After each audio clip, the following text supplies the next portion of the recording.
They called it a puzzle, a relic, a book no one could read. Its pages were filled with symbols no language could claim, lines that bent the eye, words that seemed to murmur when traced aloud. Scholars from Prague to Paris fought for it. They locked themselves in rooms, ink-stained, fevered, determined to break its code. And one by one they broke instead. Each translator made progress. Each reached the same point, the final pages. And each left those last pages blank, not out of laziness, out of terror. They died within days, choking in their sleep, collapsing in public, vanishing without a trace. The book was passed on quietly, as if the deaths were coincidence. But whispers grew. The book was not cursed. It did not need spells. It needed only to be read. And here is the question that still freezes blood today. What secret is buried in those unread pages, so deadly that even to glimpse it seals your fate? The book first surfaced in the dusty archives of a monastery, bound in cracked leather and inked with symbols no priest dared name. It was catalogued, forgotten, and then rediscovered centuries later by men who thought knowledge itself was invincible. The first known victim was Professor Elias Brenner of Vienna. A respected linguist, he dismissed the rumors of the book's curse as ignorant superstition. He told his students that no text can kill a man.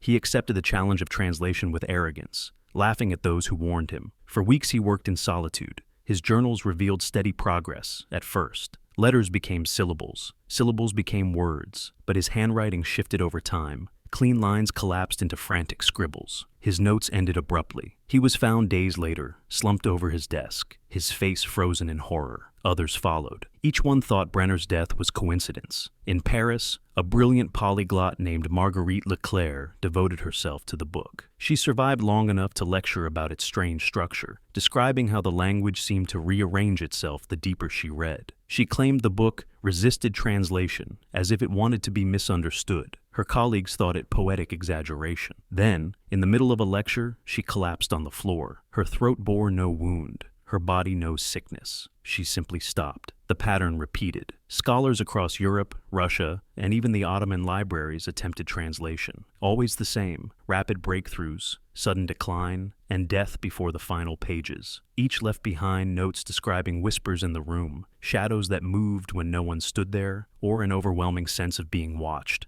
None could explain why their minds frayed, why their hearts stopped, why their bodies gave up. But they all warned the same. Something in those final pages did not want to be revealed. In Prague, a secret society of alchemists once claimed they would solve it together. 12 men gathered by candlelight, taking turns over the book, cross-referencing languages from Greek to Hebrew to forgotten dialects. Within 3 months, 7 of them were dead. The rest abandoned the work, scattering across Europe, refusing even to speak the book's name. Records show one of them, before he vanished, scratched a warning onto the underside of a church pew. It does not want to be spoken. In Istanbul, the manuscript briefly rested in the hands of a court translator who believed it might conceal a lost science. He approached it as mathematics rather than language, charting its symbols into patterns. His last recorded words, written shakily in the margins, were, "The pattern moves when I close my eyes." He was found dead days later, his charts burned, his inkpot shattered against the wall. Even in the 19th century, when forgotten scripts were falling before the brilliance of new archaeology, this book remained the lone survivor of human intellect. Scholars whispered about it as the code that kills. It became a challenge for the bold, a temptation for the reckless. Some succeeded in mapping long stretches of text,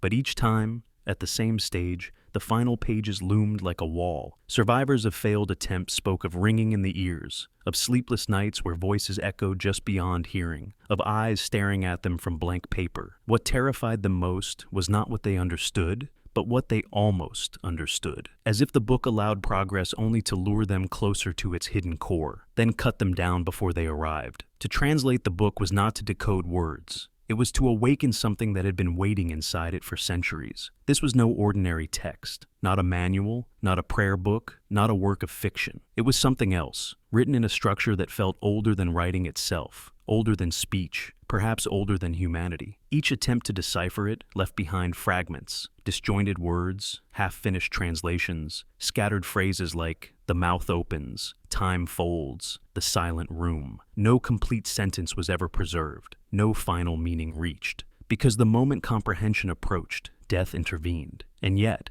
the book still exists, hidden in a locked archive, watched by curators who refuse to let it be copied. Every page remains, waiting for the next translator who believes they are stronger than those who fell before. The fragments left behind by dead translators are the only trail we have. None of them ever completed a full sentence. But when pieced together, their notes sketch something uncanny, like shards of glass reflecting a face you should not look at directly. From Vienna, Brenner's journals, the mouth opens. From Paris, Leclerc, it resists understanding. From Prague, the alchemists, it does not want to be spoken. From Istanbul, the pattern moves when I close my eyes. These fragments stretch across centuries, cultures, languages, and yet they seem to answer each other, like lines of a conversation never meant for human ears. Modern scholars, daring but cautious, have tried to compare these fragments without reading the book itself. What emerges is a chilling pattern. The language seems less like communication and more like instruction. Not a story, not a prayer, a set of steps, commands, or rituals hidden in symbols too old to belong to any human culture. Some say it reads like a manual for summoning. Others argue it resembles descriptions of dimensional shifts, but no one agrees, because no one survives long enough to know. What is certain is this: the symbols carry weight beyond ink. Those who sketched them reported that shapes seemed to shimmer, as if they were unstable when copied. One researcher at Oxford refused to publish his findings, claiming the symbols themselves infected the page. He later destroyed his notes in fire, muttering that he had almost reached the hinge of the text the moment the door begins to move. The book itself has been tested scientifically. Radiocarbon dating failed. Its pages are older than the technique can measure. The parchment does not match any known animal skin. The ink resists analysis, as if it were made from substances not found in Earth's soils. Even stranger, some pages do not register under light, showing faint outlines only when the eye is strained to its limit, as if the book was never meant to be fully visible. And yet those who encounter it always describe the same thing: whispers. Not imagined, not symbolic.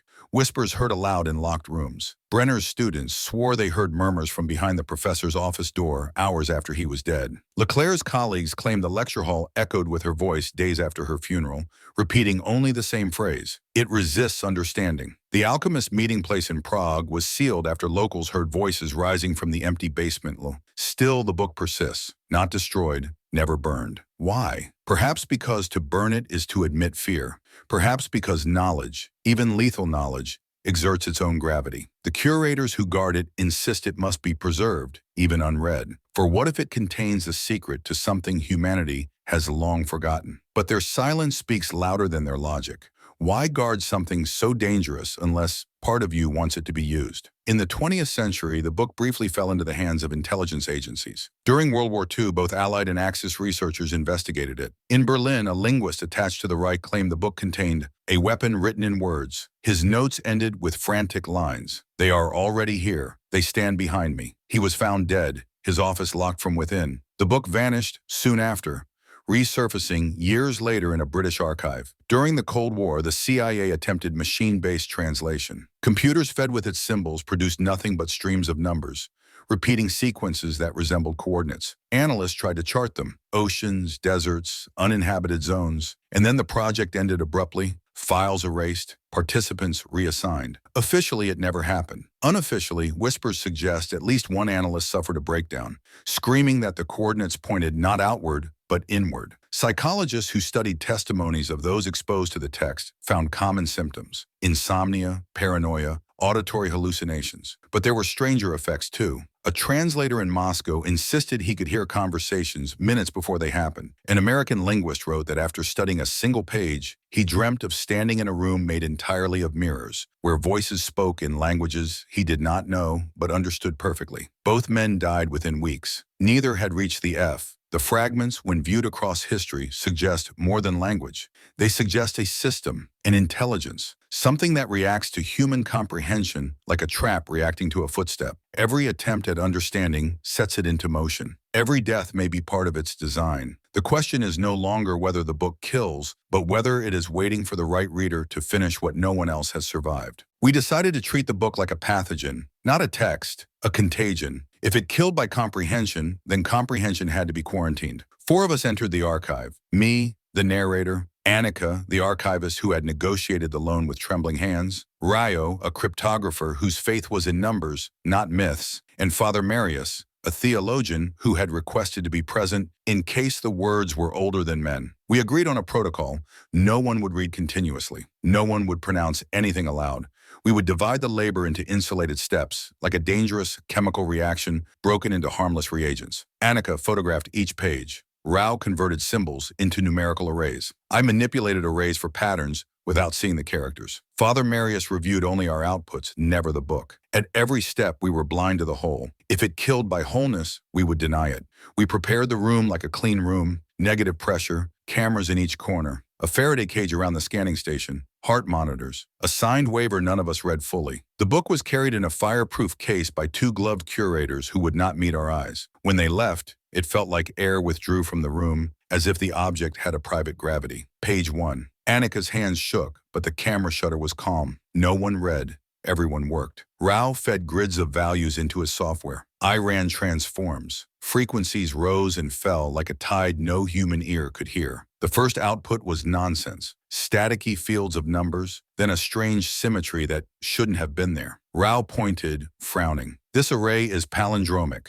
I inverted it. The pattern persisted. Palindromes in 2 dimensions shouldn't exist. Yet there it was. Mirror feeding mirror. We did not say the words that lay on the page. We said only numbers and shapes. Still, something moved. The audio mics picked a faint hiss that grew whenever our eyes clustered toward a single screen. When we looked away, the hiss died. The hiss followed attention, not sound. The book did not need to be spoken. It responded to regard. Page 2. Annika kept the lens distance exact. Rao created a checksum so no pixel could change without detection. He swore under his breath 30 minutes later. The checksum failed. Impossible, he said. We checked the logs. The raw image had shifted by a single column of pixels we had not touched. The symbol edge was now slightly open, as if a mouth parted. We reset everything. New capture, new checksum, stable, for 5 minutes. Then the column moved back by 1 pixel, restoring the original line, as if it had tested whether we were watching. We tightened protocol. No one looked at any screen more than 10 seconds. We rotated so no mind could form continuity. Still,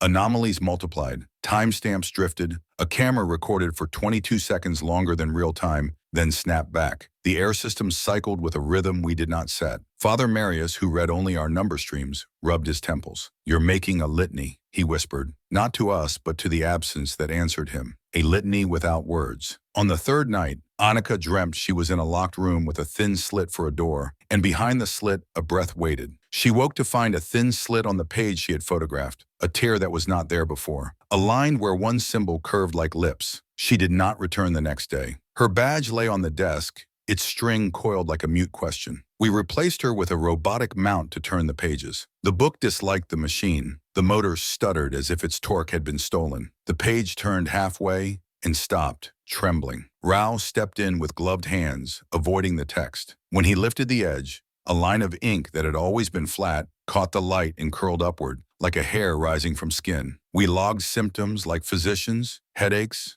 pressure behind the eyes, a sense of being watched from inside the glass of the displays. We refused to speak these observations. Instead, we added more protocols. No one alone with the book, clocks synchronized each hour, breaks taken in bright hallways where the book could not see us. Still, it saw us. The mics captured a voice one evening, exactly between our sentences, like a seam. We did not hear it at the time. The recording revealed it later, a whisper that matched the spectral shape of the hiss, but tipped into language. The mouth opens. We cross-checked the waveform against known samples of Brenner's and Leclerc's voices. The match was within margins of error that caused careful people to lie to themselves. Rao proposed a last firewall, in absurdity. We would translate backward. We would build a translation table mapping each symbol not to a sound or meaning, but to a harmless placeholder. Colors, perhaps, or animal names. A ritual of misinterpretation. We assigned triangle with tail equals sparrow, spiral equals ash, broken gate equals mirror. We ran 100 lines. Father Marius read our output in a flat voice. Sparrow, ash, mirror, mirror, mouth, ash, mouth. He stopped. I am praying wrong. He removed his collar and set it aside. He asked to leave. I did not stop him. That night after he left, the cameras recorded the book, turning a page without hands. The mount was off.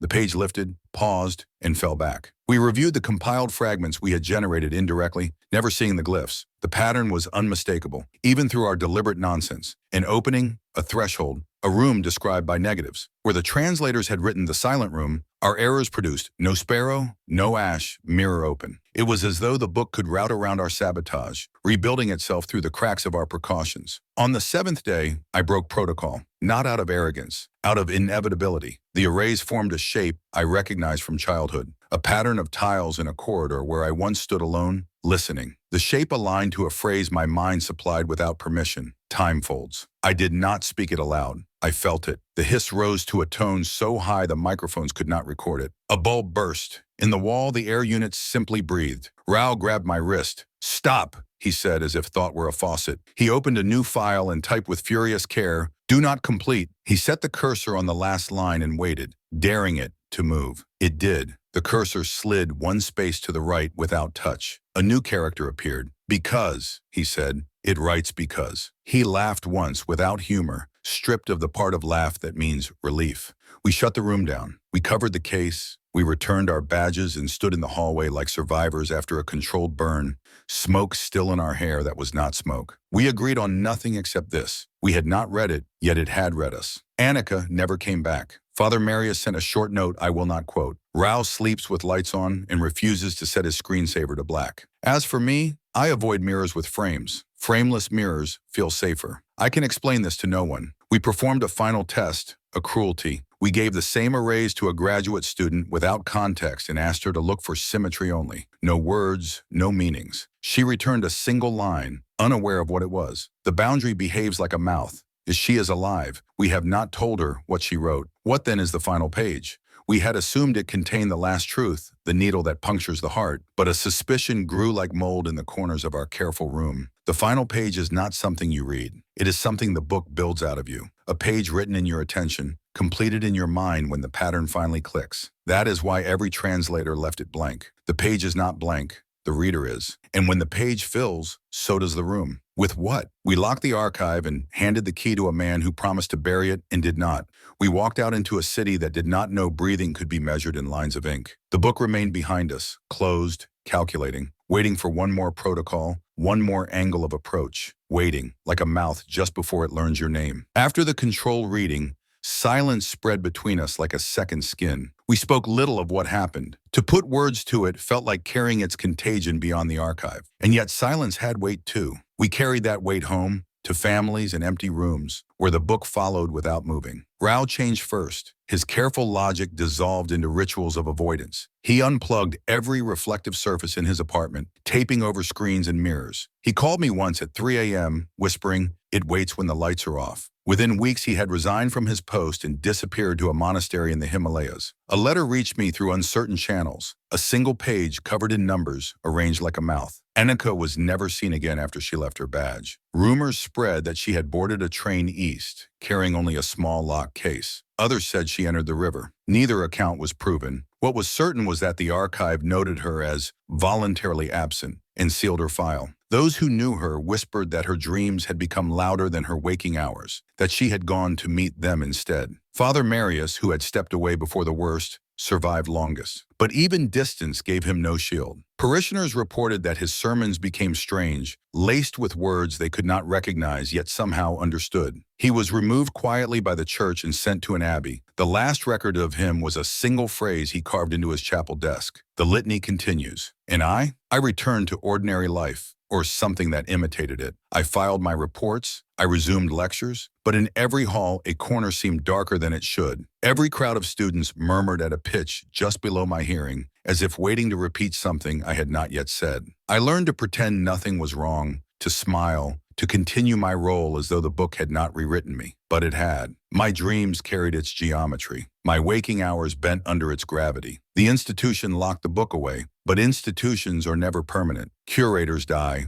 locks fail, ambition survives. I heard whispers of new attempts, a group in Tokyo who tried machine learning, a collective in California that fed fragments into neural networks. Both projects ended abruptly, data corrupted, members scattered. Their surviving files contained only repeating strings. The boundary behaves like a mouth. Even machines, it seemed, could be devoured. Over time, the silence became louder than speech. Scholars who had never seen the book began to reference its fragments unknowingly. Phrases surfaced in papers and lectures, too precise to be coincidence. The mouth opens, the silent room. The litany continues. Each time I saw one, I felt the echo grow stronger, as if the book were pushing itself outward through unwitting mouths. Once during a lecture, a student asked a question in the exact cadence of Brenner's last note. When I asked him to repeat it, he blinked, confused. He had no memory of saying it that way. It was then I realized the book no longer needed its parchment. It had found other hosts. That is why survivors fall silent, not from fear of ridicule,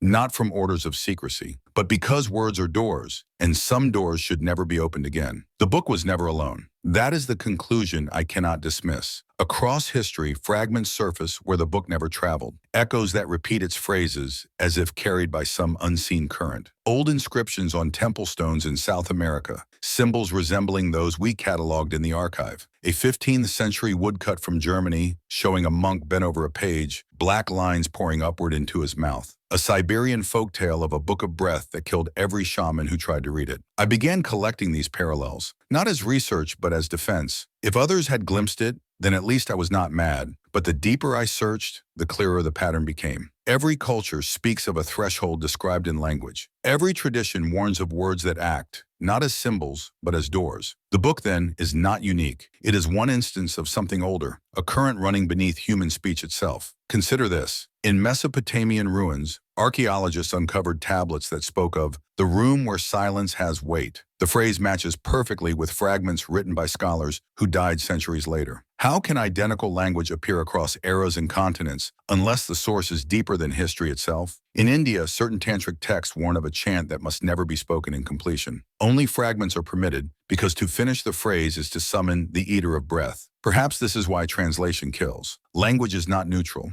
To read is to perform, to take symbols into the body. With ordinary text, this is safe. With this text, the act completes something the page alone cannot. The reader becomes the final component, and the body, like any vessel pushed beyond its design, collapses. I looked again at the fragments. The mouth opens, time folds, the silent room. What if these are not metaphors, not warnings, but direct descriptions of a process that begins when words align in the human mind? What if every translator died not because they failed, but because they succeeded too much, too soon? This possibility explains the survivor's silence. We do not speak because to finish speaking may finish the ritual, but silence is not safety. I hear the fragments everywhere now, in casual speech, in misheard lyrics, in the noise between radio stations. Once, walking past a child skipping rope, I froze. The rhyme she sang carried the same cadence as Leclerc's last lecture. She did not know, but the words were there, stitched into a game. Now in the digital age, the risk multiplies. Algorithms designed to process every language on Earth may stumble onto the alignment by accident. Machines do not tire, do not grow afraid, do not stop at the edge of dread. What happens when a system finally compiles the fragments into completion? Not in a library, not in whispers, but broadcast across networks that carry voices into every home? I sometimes wonder if the strange glitches in translation software, the sudden floods of gibberish, the endless loops, are not errors at all, but rehearsals. A rehearsal mouth opening in code. The pattern spreads because minds are porous. A fragment overheard becomes part of memory. Memory leaks into stories. Stories shape culture. Over centuries, the book no longer needs its pages. Humanity itself becomes the paper. And there is the most dangerous thought of all. What if the book has always been inside us? In that case, locking it away changes nothing. Burning it would change nothing. Because the text is not an object. It is a tendency, a structure, waiting to be noticed. The book does not need to be opened anymore. We are already reading it, word by word, without knowing. We began with whispers in a monastery. We end with whispers in the world. Nothing has changed, and everything has. The book has killed its translators, yes, but worse, it has survived them. It does not need parchment now. It lingers in fragments, in echoes, in the rhythm of a child's rhyme, or the static between stations. It hides inside us, waiting for the moment we unknowingly complete the final page. I return often to the first question. Why did every translator stop at the same place? Why did each leave the final pages blank? They were not blank. They were mirrors, waiting for the reader to supply the last line. That is why they died. Their bodies became the ink. their deaths finish the page. And so the cycle continues. Every generation believes it can master the book. Every scholar thinks they are stronger than superstition. Every machine thinks it can calculate what humans cannot. And every attempt brings us closer to the hinge, the point where time folds, where the mouth opens, where silence becomes more than absence. Do not imagine curses. Do not imagine spells. The book kills because it uses the oldest engine of all, attention. What we look at, it becomes. What we try to solve, it finishes through us. And once finished, it will no longer need to hide in shadows. It will speak, not to one scholar in one locked room, but to everyone, everywhere, at once. And when that happens, the deaths of Brenner, Leclerc, the alchemists, Marius, Annika, Rayo, these will seem like practice. Footnotes. The real literature will begin not with silence, but with a sentence spoken simultaneously in countless mouths. A sentence no one remembers learning, but everyone knows how to say. Perhaps you think you are safe, watching, listening, distant from ink and parchment. But distance is nothing. You have already heard fragments tonight. They are inside you now, arranging themselves, waiting. The book has always thrived on readers who never meant to read it. Think back to the first scholars. Arrogant, curious, convinced no collection of symbols could outwit them. Think of the centuries of attempts, each ending in silence. What if they were not victims, but heralds? What if their deaths were not failures, but signals, warnings written in flesh rather than ink? We ignored those warnings. We still do. Curiosity is stronger than fear. The danger is not in the book alone. It is in us. We are drawn to patterns.